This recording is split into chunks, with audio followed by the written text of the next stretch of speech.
जो संपूर्ण रूप से दीप्त होता है वो तो भगवान ही है। भगवान को कहते हैं सांदीपन।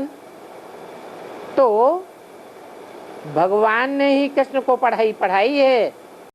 ఎవరు సంపూర్ణ రూపంలో ప్రకాశిస్తారో ఆయనైతే భగవంతుడే. భగవంతుడికి అంటారు సందీపనని. అయితే భగవంతుడే కృష్ణునికి చదివించారు.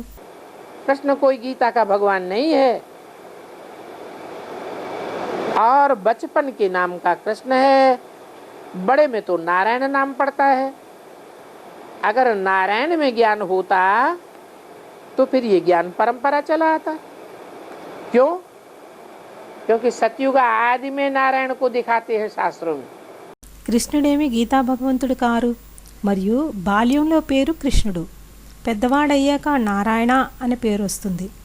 ఒకవేళ నారాయణలో జ్ఞానం ఉంటే అప్పుడు ఈ జ్ఞానం పరంపరగా రావాలి.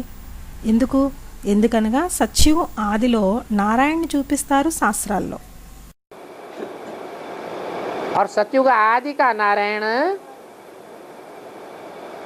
अंत तक जितनी भी पीढ़ियां हैं उनमें मान्य है।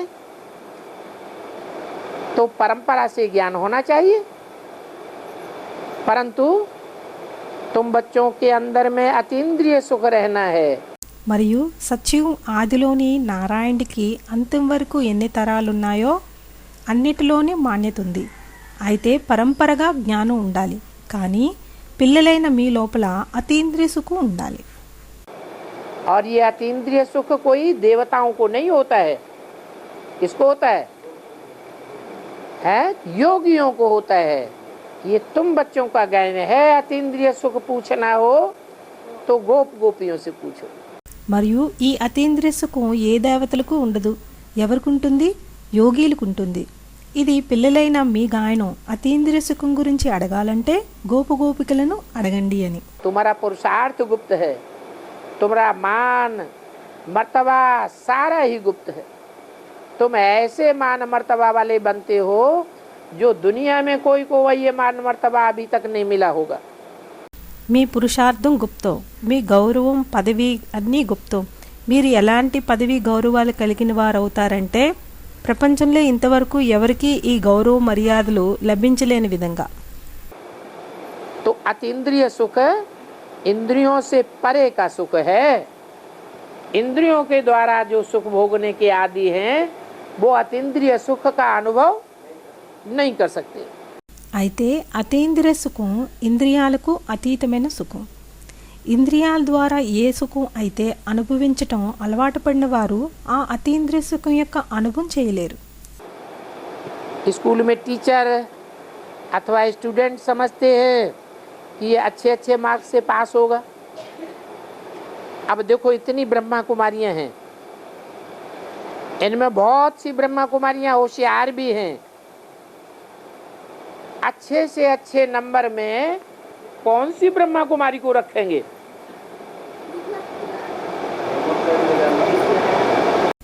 స్కూల్లో టీచరు లేక విద్యార్థి అర్థం చేసుకుంటారు వీరు మంచి మంచి మార్క్స్తో పాస్ అవుతారని. ఇప్పుడు చూడండి, ఎందరు బ్రహ్మకుమారీలు ఉన్నారు. వీరిలో చాలామంది బ్రహ్మకుమారీలు తెలివైన వారు కూడా. మంచిలోకెల్లా మంచి నెంబర్లో ఏ బ్రహ్మకుమారిని పెడతారు? ఎవరో ఏదో అన్నారు. अच्छे से वाणी तो 68 की है ना। उस समय पूछा कि अच्छे से अच्छे नंबर में कौन सी ब्रह्मा कुमारी को रखेंगे? कुमार का वो अच्छे से अच्छे नंबर में मम्मा को रखेंगे। ओम राधे मम्मा। మంచిలోకెల్లా మంచిది. ఈ వాణి అయితే 68ది కదా. ఆ సమయంలో ప్రశ్నించారు, మంచిదైన నంబర్లో ఏ బ్రహ్మకుమారిని ఉంచుతారు అని. ఎవరో అన్నారు కుమారికాని అని. కుమారికానా? మంచిలోకెల్లా మంచి నెంబర్లో మమ్మాని ఉంచుతారు, ఓంరాధ మమ్మాని. फिर आगे के लिए कहेंगे कुमार का। अब बाबा कुमारका को अच्छा समझते थे क्या? है बाबा ने तो बोला है बाहर के प्यार की और अंदर के प्यार की बाप की बड़ी भारी युक्ति है। తిరిగి తరువాత నెంబర్కి అంటారు కుమారికకి. ఇప్పుడు బాబా కుమారికను మంచిగా అనుకుంటున్నారా ఏమిటి? బాబా అయితే అన్నారు, బాహ్యమైన ప్రేమకు మరియు లోపల ప్రేమకు తండ్రికి చాలా ఎక్కువ యుక్తి ఉంది అని. जो चाहते हैं कि हमको इस दुनिया में बाहर का मान मर्तबा मिले, तो बाप समझाती है ये थर्ड क्लास आत्मा है, इसी दुनिया में सारा मान मर्तबा लेने के लिए आई है। ఎవరు కోరుకుంటారో మాకు ఈ ప్రపంచంలో బాహ్యమైన పదవీ గౌరవం లభించాలని, అందుకు తండ్రి అర్థం చేయిస్తారు వీరు థర్డ్ క్లాస్ ఆత్మలు అని, ఈ ప్రపంచంలోనే మొత్తం పదవీ గౌరవం పొందటానికి వచ్చారు అని. बाप तो आए हैं जन्म जन्मांतर का मर्तबा देने के लिए, तो अल्पकाल की अगर कोई प्राप्ति कर लेता है तो सदा काल की प्राप्ति खत्म हो जाती है। తండ్రి అయితే వచ్చారు జన్మ జన్మాంతరాల పదవి ఇవ్వటానికి, కాబట్టి ఒకవేళ ఎవరైనా అల్పకాల ప్రాప్తి తీసుకుంటే సదాకాలపు ప్రాప్తి సమాప్తైపోతుంది. तो कुमारिका दादी को क्या मिला? अल्पकाल की मान मर्तबा मिल गया। बाकी बाप की तो बेहद की भाषा है, बेहद की भाषा में और हद की भाषा में बहुत अंतर होता है। అయితే కుమారికా దాదీకి ఏం లభించింది? అల్పకాలపు గౌరవము పదవి లభించాయి. మిగిలింది తండ్రిది బేహద్ భాష. బేహద్ భాషలో మరియు హద్దు భాషలో చాలా తేడా ఉంది. कुमारिका का अर्थ क्या है? कुमारी जीवन बिताने वाला। और कुमारिका वास्तव में कुमारी जीवन था तो, लेकिन कुमारी जीवन होते हुए भी बाबा ने जो महावाक्य बोले हैं उनसे ये साबित होता है कि बाबा के दिल में कुमारिका के लिए उतना महत्व नहीं था। కుమారిక అనగా అర్థం ఏమిటి? కుమారి జీవితం గడిపేది. మరియు కుమారిక వాస్తవంలో కుమారి జీవితం అయితే అయ్యింది, కానీ కుమారి జీవితం ఉంటూ కూడా బాబా ఏ మహావాక్యాలు చెప్పారో దానివల్ల ఇలా రుజువు అవుతుంది. బాబా హృదయంలో కుమారిక గురించి అంతగా మహత్యం లేదు. क्योंकि मुरली में बोला है जिनका बहुत मान मर्तबा है वो बड़े से बड़ा भ्रष्टाचारी समझो। ఎందుకనగా మురళీలో అన్నారు, ఎవరికి ఎక్కువ గౌరవం పదవి ఉంటాయో వారిని పెద్దలోకెల్లా పెద్ద భ్రష్టాచారులు అనుకోండి అని. क्यों भ्रष्टाचारी समझो? क्योंकि जो भ्रष्ट आचरण वाले होते हैं वो खुद भी आगे नहीं बढ़ते हैं और दूसरों को भी आगे नहीं बढ़ने देते। ఎందుకు భ్రష్టాచారి అనుకోవాలి? ఎందుకనగా భ్రష్ట ఆచరణ చేసేవారు ఎవరవుతారో వారు స్వయంగా కూడా ముందుకు వెళ్ళరు, ఇతరులను కూడా ముందుకు వెళ్ళనివ్వరు. एक कौम जैसे मुसलमान है, मुसलमान कौम खूंखार होती है या दयावान होती है? खूंखार कौम है। ఒక జాతి ముసల్మాన్లు ఉన్నారు. ముసల్మాన్ జాతి వారు క్రూరులు అవుతారా లేక దయాహృదయులా? ఎవరు అన్నారు క్రూరులు అని? క్రూరమైన జాతి. ऐसी खूंखार कौम है जो न खुद आध्यात्मिकता में आगे बढ़ती है न दूसरों को बढ़ने देती है। ఎటువంటి క్రూరులు అంటే వారు స్వయంగా ఆధ్యాత్మికతలో ముందుకు వెళ్ళరు, ఇతరులను వెళ్ళనివ్వరు. उनके जो शास्त्र है कुरान, उस कुरान में जैसे मिलिट्री की भाषा होती है वो मिलिट्री की भाषा उच्चारण की गई है, ज्ञान की बातों का नाम निशान नहीं। వారి శాస్త్రం ఏది ఉందో ఖురాన్, ఆ ఖురాన్లో ఏ విధంగా మిలిటరీ భాష ఉంటుందో ఆ మిలిటరీ భాష ఉచ్చరింపబడింది. జ్ఞానపు విషయాలు నామమాత్రానికి కూడా లేవు. अगर कहेंगे तो बोलेंगे अल्लाह मियाँ ने ये फरमाया, अल्लाह मियाँ ने वो फरमाया। अब अल्लाह मियाँ को तो तुम निराकार कहते हो, फिर फरमाया क्या आसमान से आवाज आई? नहीं, आसमान से तो आवाज आती नहीं है। ఒకవేళ అంటే చెప్తారు అల్లామియా ఇలా ఆజ్ఞాపించారు, అల్లామియా అలా ఆజ్ఞాపించారని. ఇప్పుడు అల్లామియాని మీరు నిరాకారుడు అంటారు. మరి ఆజ్ఞాపించారా ఏమిటి?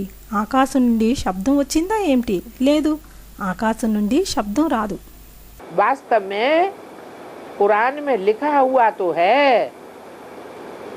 कि हे अल्लाह ताला तू एक स्टार है. వాస్తవంలో ఖురాన్లో రాయబడి ఉన్నది, ఓ అల్లాహ్ తాలా నీవు ఒక నక్షత్రానివి అని. परंतु उनसे पूछा जाए कि स्टार क्या फुदक फुदक के दुनिया बनाएगा?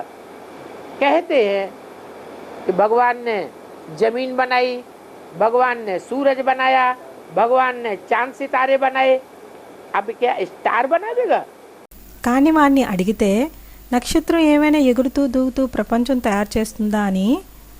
అప్పుడు అంటారు, భగవంతుడు భూమిని తయారు చేశారు, భగవంతుడు సూర్యుని తయారు చేశారు, భగవంతుడు చంద్రుడు నక్షత్రాలను తయారు చేశారని.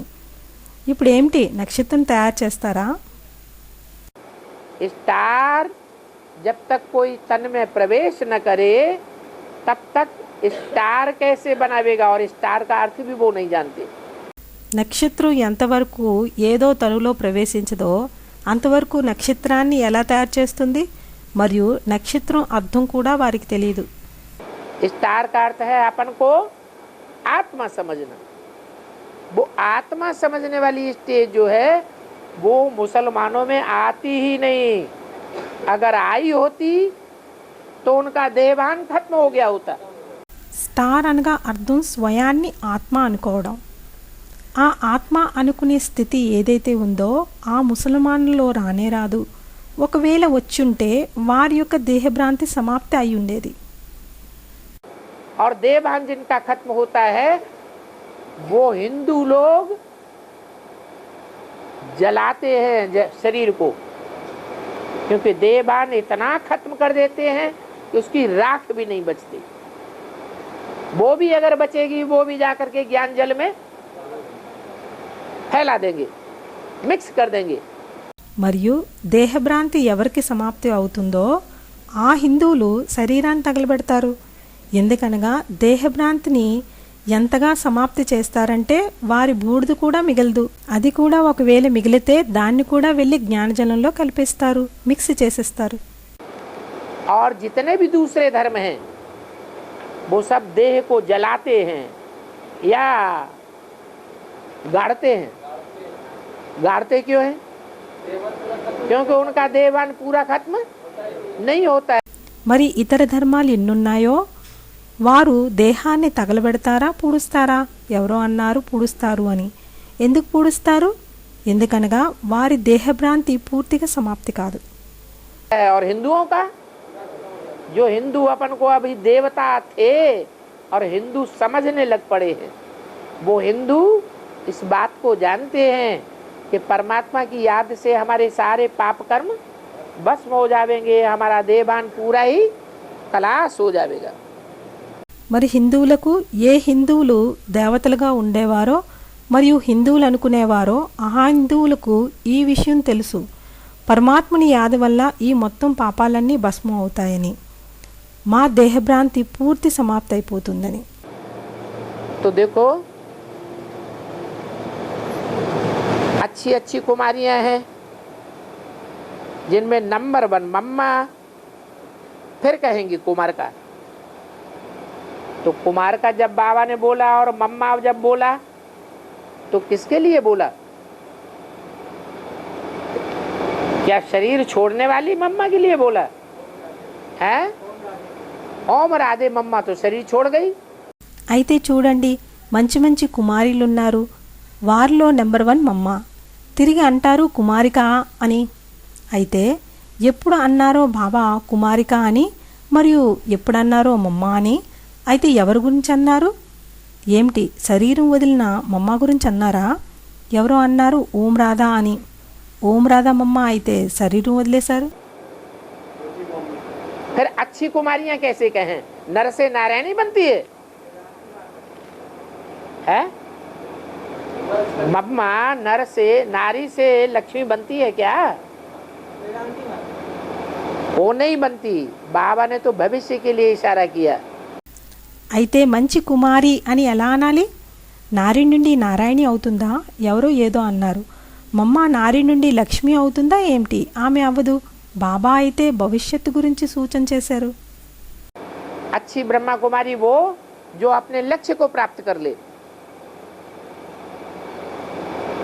तो न तो कुमारिका ने लक्ष्य को प्राप्त किया, न तो ओम राधे मम्मा ने लक्ष्य को प्राप्त किया. మంచి బ్రహ్మకుమారి ఎవరంటే తమ లక్ష్యాన్ని ప్రాప్తి చేసుకునేవారు. అయితే కుమారిక లక్ష్యాన్ని ప్రాప్తి పొందలేదు, ఓం రాధేమమ్మ కూడా లక్ష్యాన్ని ప్రాప్తి పొందలేదు. लक्ष्य को प्राप्त करने वाले वो कही जावेंगे जो इसी जन्म में इसी शरीर से नर से नारायण और नारी से लक्ष्मी बने. లక్ష్యాన్ని ప్రాప్తించుకున్నారని ఎవరినంటారంటే ఎవరు ఈ జన్మలో ఈ శరీరంతో నరుడి నుండి నారాయణుడిగా నారి నుండి లక్ష్మిగా అవుతారో వారిని. तो बाबा का इशारा कोई दूसरी तरफ है.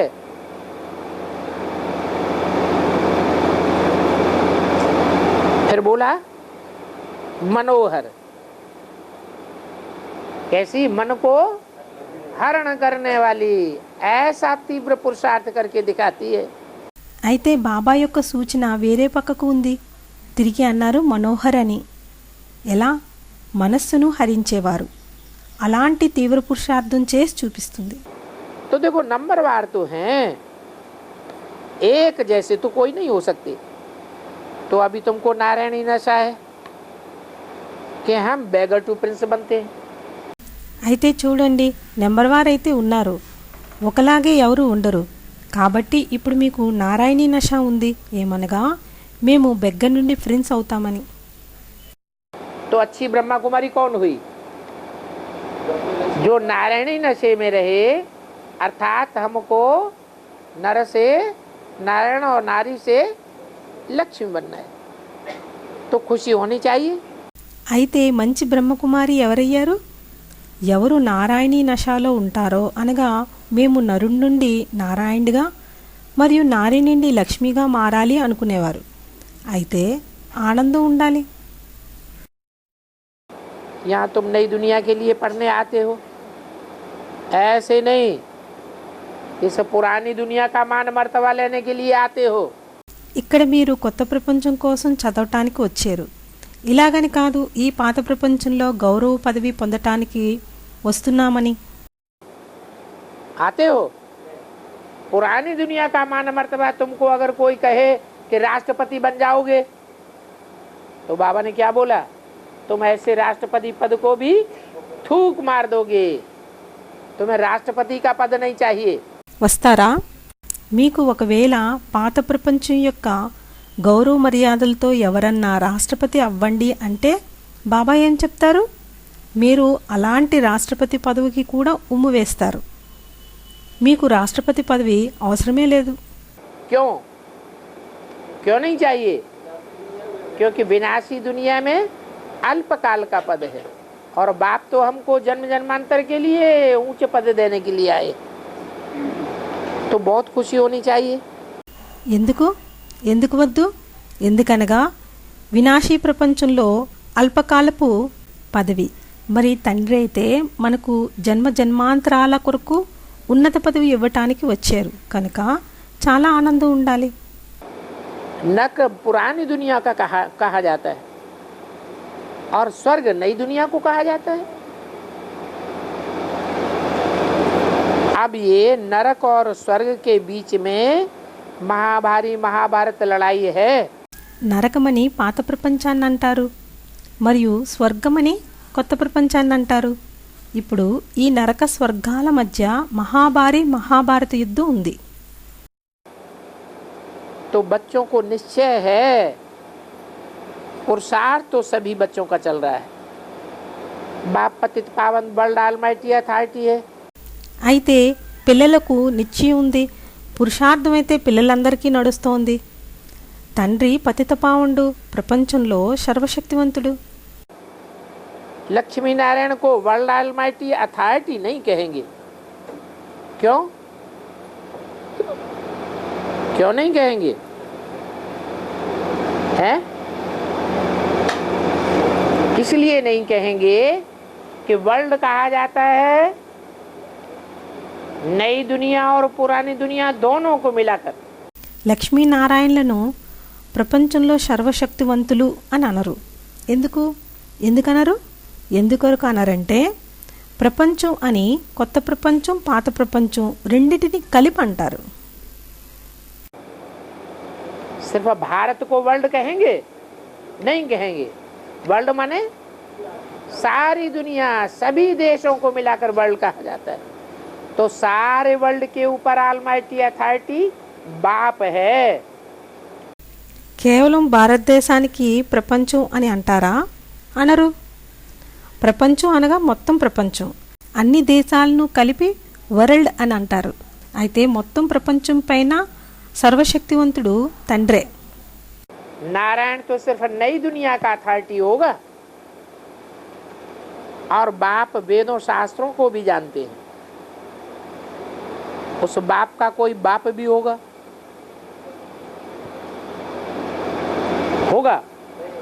उस बाप का कोई बाप नहीं. నారాయణుడు కేవలం కొత్త ప్రపంచానికి అధికారి అవుతారు. మరియు తండ్రి వేదాలు శాస్త్రాలు కూడా తెలిసి ఉంటారు. ఆ తండ్రికి ఇంకెవరో తండ్రి ఉంటారా? ఆ తండ్రికి ఏ తండ్రి లేరు. जो वर्ल्ड ऑलमाइटी अथॉरिटी है वो ऊंचे ऊंचे है, हाईएस्ट अथॉरिटी है. खुद कहते हैं कि मैं नालिसुल हूँ, मैं सभी का बाप हूँ, मेरा कोई भी बाप नहीं है. धर्म पिताओं के बाप होते हैं. ఎవరైతే ప్రపంచపు సర్వశక్తివంతుడున్నారో ఆయన ఉన్నతోన్నతుడు, ఉన్నతమైన శక్తివారు. స్వయంగా అంటున్నారు, నేను జ్ఞానవంతుణ్ణి అని. నేను అందరికీ తండ్రిని, నాకు ఎవరూ తండ్రి లేరు. ధర్మపితలకు తండ్రి ఉంటారు. कौन? धर्म पिताएं भी कहते हैं गॉड फादर. अगर उनका बाप न होता तो गॉड फादर कैसे कहते? वो धर्म पिताएं भी मानते हैं कि सारी दुनिया का एक ही बाप होता है. ఎవరు? ధర్మపితలు కూడా అంటారు గాడ్ ఫాదర్ అని. ఒకవేళ వారికి తండ్రి లేకపోతే గాడ్ ఫాదర్ అని ఎలా అంటారు? ఆ ధర్మపితలు కూడా ఒప్పుకుంటారు మొత్తం ప్రపంచానికి ఒక్కరే తండ్రి ఉంటారని. जिसे वो आदम कहते हैं, एडम कहते हैं, आदिनाथ कहते हैं. इसका मतलब वो भी अपने फादर को मानते हैं. लेकिन एक बाप ऐसा है जिसका कोई भी बाप नहीं है. ఎవరినైతే వారు ఆదం అంటారో, ఏడమ్ అంటారో, ఆదిదేవ్ అంటారో దాని అర్థం వారు కూడా తమ తండ్రిని ఒప్పుకుంటున్నారని. కానీ ఒక తండ్రి ఇలా ఉంటారు, వారికి ఎవ్వరూ తండ్రి ఉండరు. मैं सभी का टीचर हूँ, बापों का बाप हूँ, मेरा कोई टीचर भी नहीं और मैं सभी का सदगुरु हूँ. నేను అందరికీ టీచర్ని, తండ్రులకే తండ్రిని, నాకెవరూ టీచర్ కూడా లేరు, మరియు నేను అందరికీ సద్గురువుని. मेरा क्या कोई गुरु हो सकता है क्या? मेरा कोई भी बाप टीचर गुरु नहीं हो सकता. నాకేమిటి? ఎవరైనా గురువు ఉంటారా ఏమిటి? నాకు ఎవరూ కూడా తండ్రి, టీచరు, గురువు కాలేరు. मैं सभी टीचर्स का टीचर और बापों का बाप सत्य बाप हूँ, सत्य टीचर, सतगुरु हूँ. अच्छा, मीठे मीठे रूहानी बच्चों को रूहानी बाप दादा का याद प्यार गुड नाइट और नमस्ते. నేను అందరి టీచర్లకు టీచర్ని మరియు తండ్రులకే తండ్రిని, సత్యమైన తండ్రిని, సత్యమైన టీచరు, సత్యమైన గురువుని. మంచిది. తీయని ఆత్మిక పిల్లలకు ఆత్మిక బాప్ దాదా యొక్క యాద్ ప్యార్, గుడ్ నైట్ మరియు నమస్తే. इसी मुरली के कुछ बचे हुए पॉइंट हैं जो बाद में छापे गए हैं.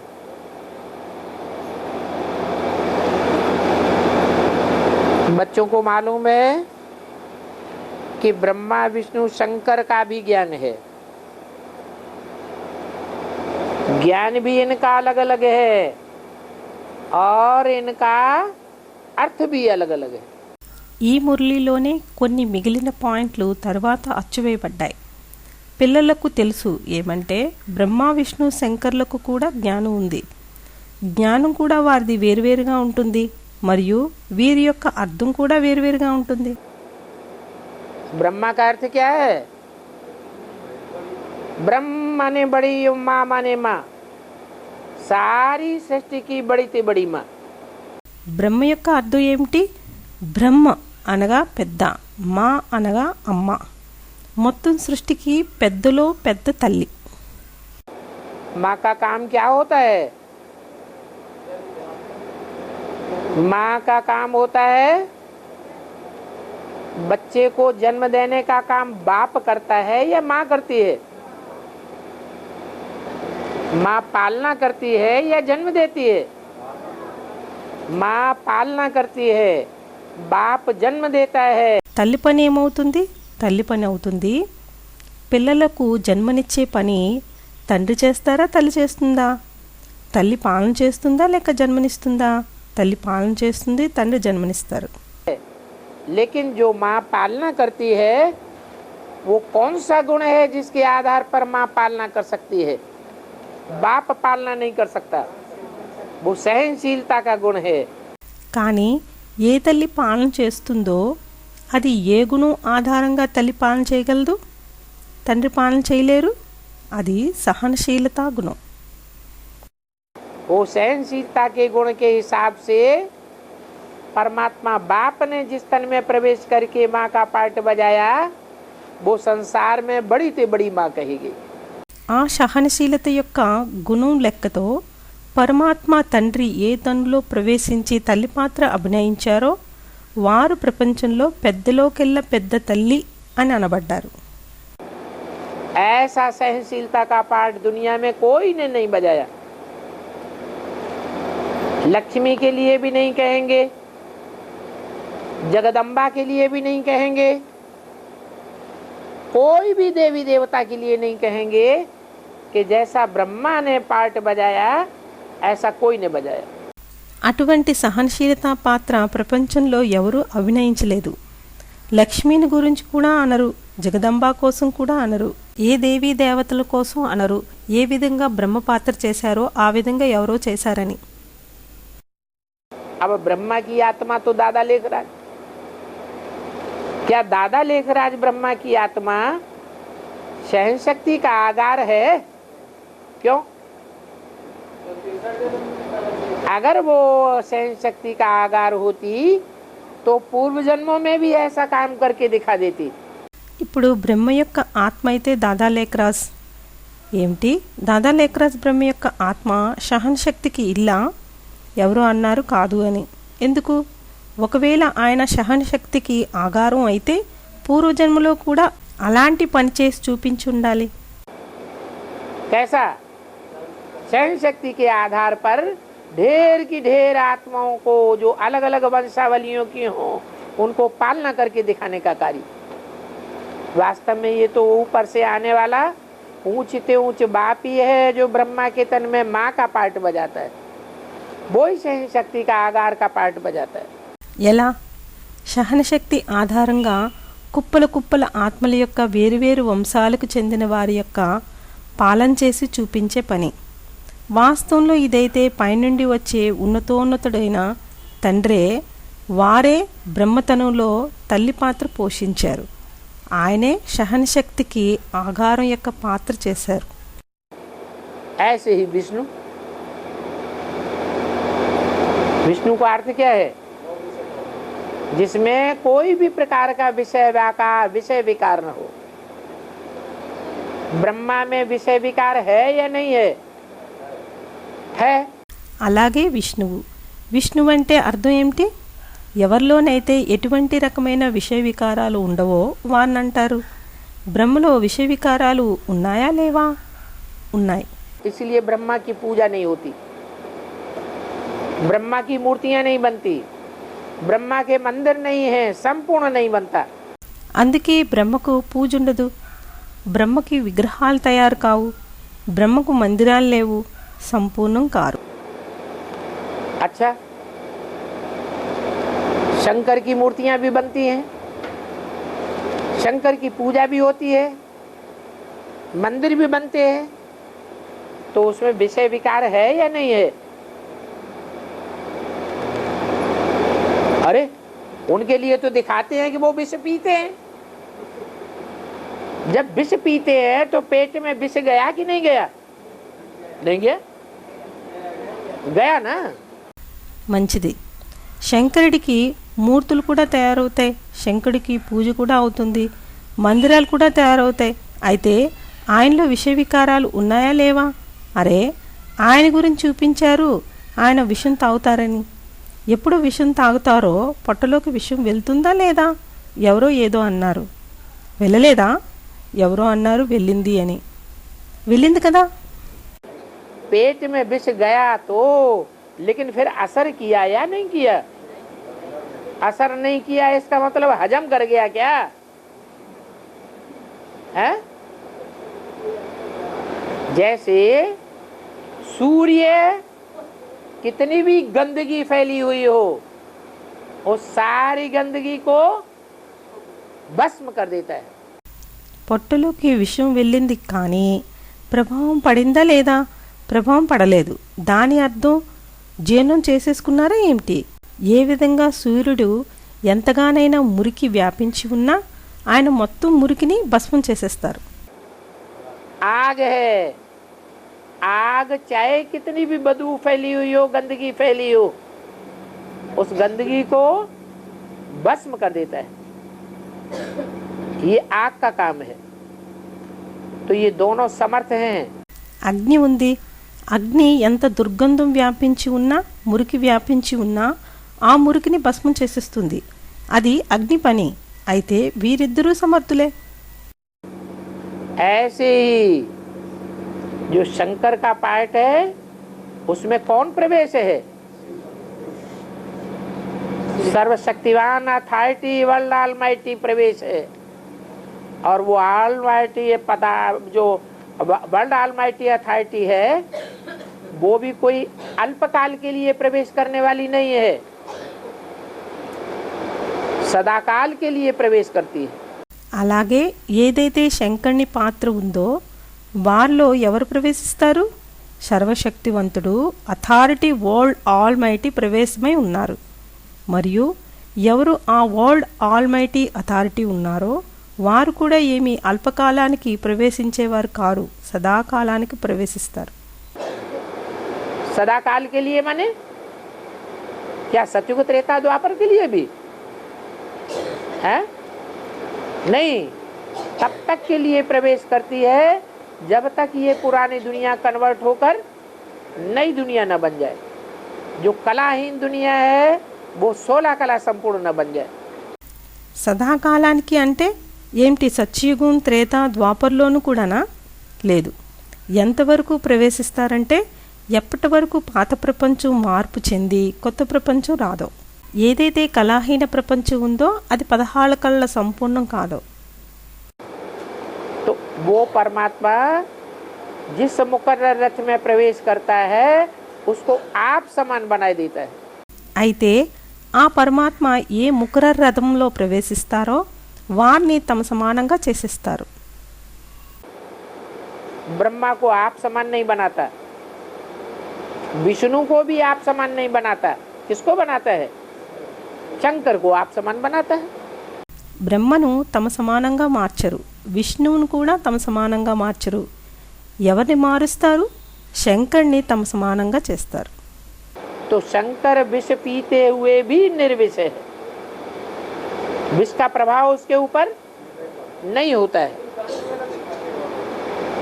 कंठ का मतलब है कि जो आवाज निकलती है गले में से वो विषयी विकारी मनुष्यों के लिए अनिश्चय पैदा करने वाली है. అయితే శంకరుడు విషం తాగుతూ కూడా నిర్విషుడు. విషం యొక్క ప్రభావం ఆయనపై ఉండదు. ఎవరో అడిగారు, అయితే కంఠం నీలంగా ఎందుకు చూపిస్తారు బాబా అని. కంఠం యొక్క అర్థం ఏమంటే ఏ శబ్దం వస్తుందో కంఠం నుండి అది విషవికారి మనుష్యులకు అనిత్యం కలిగించేదిగా ఉంటుంది. एक भी विषयी विकारी मनुष्य है ऐसा नहीं है जिसको संशय ना आता हो. कोई है? शंकर के पार्ट के ऊपर किसी को संशय ना आता हो 0.25%, आधा %, ऐसा कोई मनुष्य हो सकता है? कोई नहीं हो सकता। ఒక్కరు కూడా విషయ వికారి మనుషులు ఇలా ఉండరు, వారికి సంశయం రానివారుగా. ఎవరైనా ఉన్నారా శంకరుడి పాత్రపై ఎవరికి సంశయం రానివారుగా? పావువంతు శాతం, సగం శాతం ఇలా ఎవరైనా మనుషులు ఉంటారా? ఎవరు ఉండరు. इसका मतलब ये हुआ कि वो विषधारी स्वयं तो परिपूर्ण होता है, लेकिन ऐसा परिपूर्ण और कोई मनुष्य आत्मा नहीं होती, और उनके ऊपर विषय विकार का असर हो जाता है। तो अर्थ शब्दों का होता है, ब्रह्मा का भी अर्थ है, विष्णु का भी अर्थ है, शंकर का भी अर्थ है। దీని అర్థం ఇది, ఆ విషయధారి స్వయంగా అయితే పరిపూర్ణుడవుతారు, కానీ అలా పరిపూర్ణంగా మరి ఏ మనుష్యాత్మలు ఉండరు, మరియు వారిపై విషయ వికారాల ప్రభావం పడుతుంది. కాబట్టి అర్థం శబ్దాలకు ఉంటుంది. బ్రహ్మకు కూడా అర్థం ఉంది, విష్ణుకు అర్థం ఉంది, శంకరుడికి కూడా అర్థం ఉంది. कहते हैं ब्रह्मा द्वारा स्थापना, जरूर सहन शक्ति के द्वारा ही स्थापना होती है। तो मुख्य दो बातें हैं, एक स्थापना और स्थापना की हुई दुनिया की पालना। दोनों रूप खड़े हुए हैं विष्णु में। कौन कौन? स्थापना और पालना दोनों रूप खड़े हुए हैं. అంటారు బ్రహ్మ ద్వారా స్థాపన తప్పక సహనశక్తి ద్వారానే స్థాపన అవుతుంది. అయితే ముఖ్యమైన విషయాలు రెండు, ఒకటి స్థాపన మరియు స్థాపన చేయబడిన ప్రపంచం యొక్క పాలన. రెండు రూపాలు నిలబడి ఉన్నాయి విష్ణువులో. ఏమేమిటి? స్థాపన మరియు పాలన రెండు రూపాలు నిలబడి ఉన్నాయి. बाकी विनाश तो होना ही है. ब्रह्मा के बच्चे जो पैदा होंगे वो ही देवता बनेंगे. कौन से बच्चे देवता बनेंगे? मुखवंशावली या कुकवंशावली? मुखवंशावली देवता बनेंगे. మిగిలింది వినాశనమైతే అవ్వాల్సిందే. బ్రహ్మ యొక్క పిల్లలు ఎవరు జన్మిస్తారో వారే దేవతలవుతారు. ఎటువంటి పిల్లలు దేవతలవుతారు? ముఖవంశావళియా లేక కుకువంశావళియా? ముఖవంశావళి దేవతలవుతారు.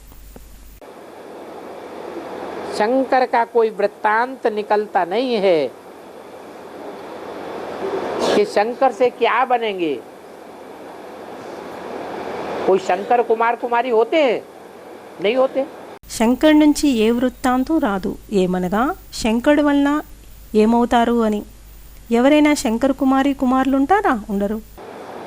सूक्ष्म रत्न में ऐसी शंकर जैसी कोई चीज होती नहीं है. आकाश में कुछ थोड़ा ही होता है.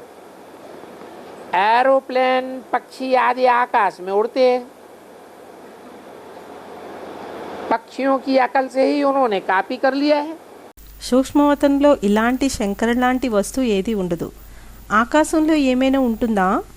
విమానం, పక్షులు మొదలైనవి ఆకాశంలో ఎగురుతాయి. పక్షులు తెలివితోనే వారు కాపీ చేశారు. कि शंकर भी कोई सूक्ष्म वतन में होता होगा. अब चिड़िया आदि कैसे उड़ती हैं? जैसे चिड़िया उड़ती हैं ऐसे उन्होंने सूक्ष्म वतन वासियों को सूक्ष्म वतन में उड़ते हुए दिखाई दिए, कापी कर लिया है. శంకరుడు కూడా ఏదో సూక్ష్మవతంలో ఉండే ఉండొచ్చు. ఇప్పుడు పిచ్చుకలు మొదలైనవి ఎలా ఎగురుతాయి? ఏ విధంగా పిచ్చుకలు ఎగురుతాయో అలానే వారు సూక్ష్మవతన వాసీలను సూక్ష్మవతంలో ఎగురుతున్నట్లు చూపించారు, కాపీ చేశారు. फिर देखो आज के मनुष्यों ने कैसे एरोप्लेन आदि बैठ बनाए. ये एरोप्लेन फिर वहां नई दुनिया में भी होंगे. తిరిగి చూడండి, ఈనాటి మనుషులు ఏ విధంగా ఏరోప్లేన్ మొదలైనవి కూర్చొని తయారు చేశారు. ఈ విమానాలు తిరిగి అక్కడ కొత్త ప్రపంచంలో కూడా ఉంటాయి. अच्छा, वहां नई दुनिया में एरोप्लेन होंगे? नहीं होंगे.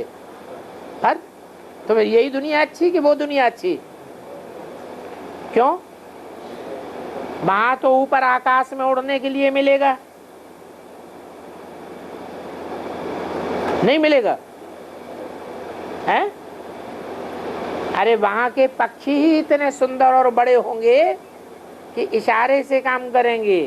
మంచిది. అక్కడ కొత్త ప్రపంచంలో విమానాలు ఉంటాయా ఉండవా? అయితే ఈ ప్రపంచం బాగుంటుందా, ఆ ప్రపంచం బాగుంటుందా? ఎందుకు? అక్కడైతే ఆకాశంలో ఎగరటానికి దొరుకుతాయా దొరకవా? అరే, అక్కడ పక్షులే ఎంత సుందరంగా పెద్దవిగా ఉంటాయి, సైగతోనే పనిచేస్తాయి.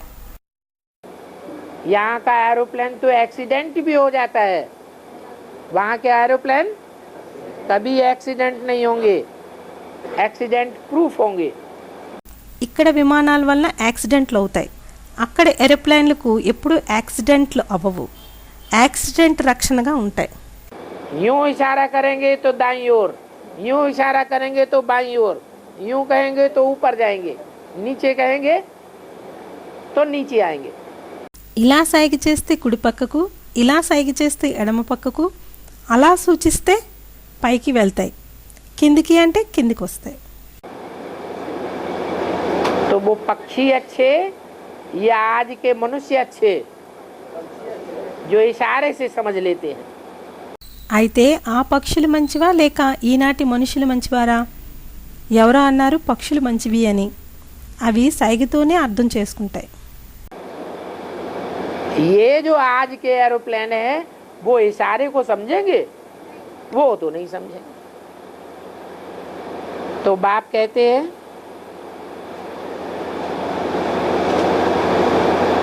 ये अभी सारा माया का पंप है,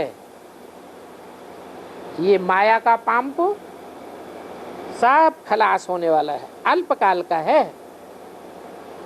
इसको कहा जाता है फाला पंपिया. ఈనాటి ఏరోప్లేన్లు అవి సూచనను అర్థం చేసుకుంటాయా? అవి అర్థం చేసుకోవు. అయితే తండ్రి అంటున్నారు ఇప్పుడు ఇదంతా మొత్తం మాయా వైభవం, ఈ మాయా వైభవం అంతా సమాప్తైపోతుంది, అల్పకాలానిది. దీన్ని అంటారు వైభవాల పతనం అని. ये उत्थान और पतन की कहानी है. देखो कितने बम्स बैठ बनाए हैं. समझते हैं कि हम ऐसी कितनी भी दुनिया का विनाश कर सकते हैं.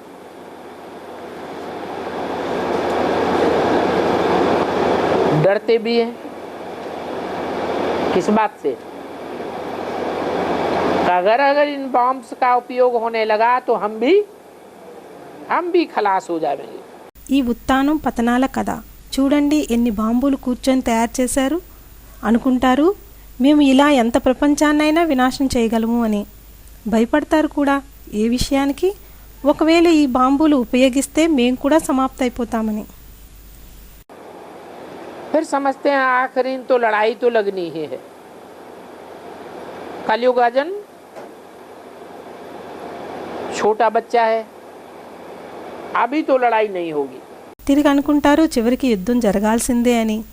కలియుగం ఇంకా చిన్నపిల్లవాడి లాంటిది, ఇప్పుడైతే ఇంకా యుద్ధం అవ్వదు అని. 40,000 वर्ष कलयुग की आयु दे देते हैं. बाप कहते हैं ये 5,000 वर्ष की दुनिया है टोटल मिलाकर, लाखों वर्ष की तो बात ही नहीं है. 40,000 సంవత్సరాలు కలియుగానికి ఆయుష్నిచ్చారు. తండ్రి అంటున్నారు మొత్తం కలిపి 5,000 సంవత్సరాల ప్రపంచానిది ఇది అని. లక్షల సంవత్సరాల విషయమేమీ కాదు. तो बाप बैठ समझाते हैं बच्चे अब माँ में एकम याद करो. तुम यहाँ आए हो, बाप भी यहाँ है, तो इनको ही जीवात्मा और परमात्मा का मेला कहा जाता है. ये कल्याणकारी मेला है. తండ్రి కూర్చొని నచ్చి చెప్తున్నారు పిల్లలు ఇప్పుడు నన్ను ఒక్కరినే యాద్ చెయ్యండి అని. మీరు ఇక్కడికి వచ్చారు, తండ్రి కూడా ఇక్కడే ఉన్నారు. అయితే దీన్నే జీవాత్మ మరియు పరమాత్మల కలయిక అని అంటారు. ఇది కళ్యాణకారి కలయిక. और जो मेले होते हैं उनमें बाप नहीं होता, इसलिए वो मेला होने के मेले हैं. और ये मेला ऐसा है जो तुम बच्चों को कल्याणकारी दुनिया में ले जाएगा. మరియు ఇతర ఏ మేళాలు ఉంటాయో అక్కడ తండ్రి ఉండరు, అందుకే అవి మురికి అయ్యే మేళాలు. మరియు ఈ మేళా ఇలాంటిది పిల్లలైన మిమ్మల్ని కళ్యాణకారి ప్రపంచంలోకి తీసుకువెళ్తుంది. बाप आते ही हैं बच्चों को सुखधाम और शांति धाम ले जाने के लिए रास्ता बताते हैं। तो तुम बच्चों को अभी उनकी मत पर चलना चाहिए, कोई भी बात में श्रीमत का उल्लंघन नहीं करना चाहिए। अच्छा, ఓం శాంతి। తండ్రి వచ్చిందే పిల్లలను సుఖధామం మరియు శాంతిధామం తీసుకువెళ్ళటానికి మార్గం చెప్తారు। అయితే పిల్లలైన మీకు ఇప్పుడు ఆయన మతం మీద నడవాలి, ఏ విషయంలోనూ శ్రీమతం యొక్క ఉల్లంఘన చేయరాదు। మంచిది। ఓం శాంతి।